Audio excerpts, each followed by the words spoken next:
আসসালামু আলাইকুম।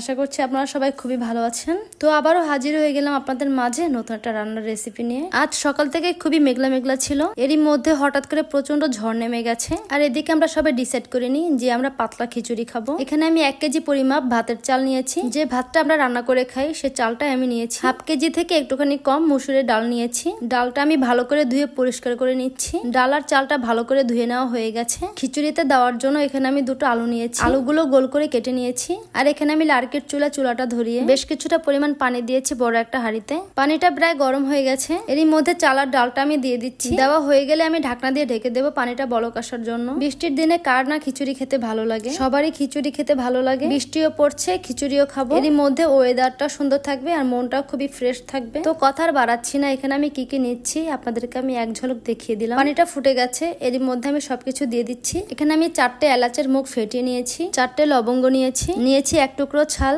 1 বাটি পরিমাপ অনুযায়ী রসুনের কোয়া দিচ্ছি। আর পাতলা খিচুড়িতে ঝাল বেশি না হলে খেতে ভালো লাগে না। দিয়েছি 5টা কাঁচামরিচের ফালি, আরো দিচ্ছি পেঁয়াজ কুচি। শুকনো উপকরণগুলো দেওয়া শেষ হয়ে গেছে। এখানে দিচ্ছি 1 চামচ হলুদের গুঁড়ো, আর দিচ্ছি 2 চামচ মরিচের গুঁড়ো, 1 চামচ ধনিয়ার গুঁড়ো। এখানে আমি দেবো কিছুটা বাটা মশলা, যেমন জিরার গুঁড়ো দিয়েছি 1.5 চামচ, আদা রসুন বাটা দেবো 2 চামচ।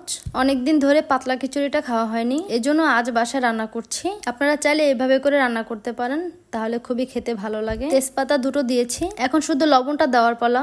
লবণ না দিলে কি কোনো কিছু স্বাদ হয়? প্রায় 2 চামচ পরিমাণ অনুযায়ী লবণ দিয়েছি। খিচুড়িতে যা যা লাগবে সবকিছু আমার দেওয়া হয়ে গেছে। এখন একটু নেড়ে চেড়ে সবকিছু পানির সাথে মিশিয়ে নিচ্ছি। পেঁয়াজ খিচুড়িতে কম হয়েছে, এজন্য আমি আরো কিছুটা পরিমাণ দিয়ে দিচ্ছি। এখন খিচুড়ির পানিটা টানা অবধি ওয়েট করছি। খিচুড়ির পানিটা টেনে গেছে এবং আঠালো আঠালো ভাব এসে গেছে। দেখুন খিচুড়ির কালারটা অন্যরকম এসেছে। এখানে আমি পারফেক্ট অনুযায়ী সবকিছু দিয়েছি, এজন্য কালারটা এরকম এসেছে। তো আমি আলাদা করে মুরগির মাংস রান্না করেছি। মুরগির রান্নার ভিডিও আমার চ্যানেলে দেওয়া আছে।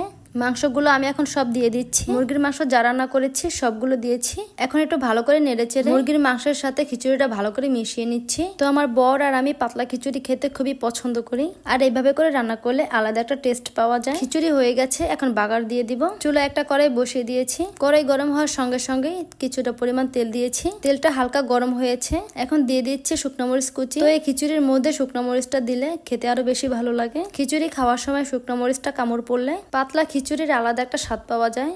এদিকে শুকনো মরিচ আর রসুনটা আর পেঁয়াজ কুচি ব্রাউন কালার করে ভেজে নিচ্ছি। হয়ে গেছে, এখন খিচুড়ির মধ্যে দিয়ে দিব।